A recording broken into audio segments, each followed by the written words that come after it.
एक दिन एक शेरनी मर गई जब वह एक शेर को जन्म दे रही थी। उसी समय एक भेड़ों का झुंड वहां से गुजरा। शेर का बच्चा गलती से उनके साथ चला गया। भेड़ों ने भी उसे अपने झुंड का हिस्सा बना लिया और बच्चे को भेड़ों के साथ पाला। बच्चा भेड़ों के बीच बड़ा होने लगा, इसलिए उसने भी अपने आप को भेड़ समझना शुरू कर दिया। वह शाकाहारी बन गया और खुशी से घास खाने लगा। उसे पता ही नहीं था कि वह एक शेर है। उसके आसपास सब भेड़ ही थे और उसने कभी शेर जैसा दहाड़ना नहीं सुना था। वक्त के साथ बच्चा बड़ा होने लगा और एक खूबसूरत जवान शेर बन गया। भेड़ उसकी आदत डाल चुके थे और वह भी उनकी आदत में शामिल हो गया था। लेकिन एक दिन एक दूसरा शेर उनके झुंड पर हमला करने आया। जब उसने उस जवान शेर को भेड़ों के बीच देखा तो वह हैरान रह गया। उसने ऐसा कभी नहीं देखा था। उसने फैसला किया कि वह इस जवान शेर को पकड़ेगा और देखेगा कि यह क्या हो रहा है। जब शेर ने झुंड पर हमला किया तो सब भेड़ अपनी जान बचाने के लिए भागने लगे। जवान शेर भी अपनी जान बचाने के लिए भागा। शेर को पकड़ना मुश्किल था, लेकिन उस दूसरे शेर ने किसी तरह से उसे पकड़ ही लिया। दूसरा शेर उससे बोला, तुम पागल हो, मुझसे क्यों भाग रहे हो? जवान शेर रोता और घबराता हुआ बोला, मुझे छोड़ दो, मैं एक गरीब भेड़ हूँ, मुझे जाने दो। वह डर से कांप रहा था और भेड़ों की तरह प्लीटिंग कर रहा था। दूसरा शेर समझ गया कि क्या मामला है। उसने उस जवान शेर को एक झील के पास ले गया।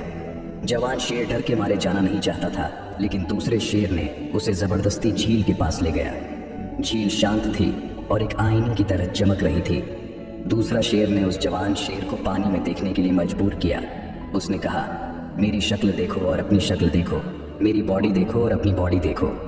जवान शेर ने आंसुओं भरी आंखों से झील में देखा। पहली बार उसने देखा कि वह भेड़ नहीं लग रहा था, बल्कि एक शेर लग रहा था। उसने समझा कि असल में वह एक भेड़ नहीं बल्कि एक शेर है। और एक पल में उसके अंदर से एक जोर से दहाड़ निकल गई। उसकी दहाड़ सुनते ही पूरा जंगल कांपने लगा और सब भेड़ गायब हो गए। अब वह एक बिल्कुल अलग इंसान बन चुका था। उसने अपनी असली पहचान को पा लिया था। भेड़ों के साथ जो पहचान उसने बनाई थी वह एक धोखा थी।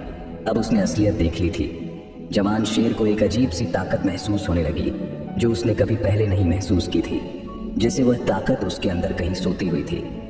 उसने एक जबरदस्त शक्ति महसूस की और सब कमजोरी और नम्रता एक पल में गायब हो गई। इस सुंदर कहानी में एक गहरा संदेश छुपा है। सोचिए, आपके अंदर भी कितने छुपे हुए टैलेंट्स और एबिलिटीज हो सकते हैं जो आपको अभी तक पता नहीं। हो सकता है आप भी एक शेर हो जो भेड़ों के बीच रहकर अपने आप को कमजोर समझने लगते हैं। आपके आसपास भी ऐसे लोग होंगे जो आपको हमेशा यह महसूस कराएंगे कि आप अपने जीवन में कुछ नहीं कर सकते, क्योंकि आप उनके साथ रहकर उनके जैसे हो गए हैं। आपको उन लोगों के झुंड से निकलकर अपनी असली ताकत को पहचानना होगा।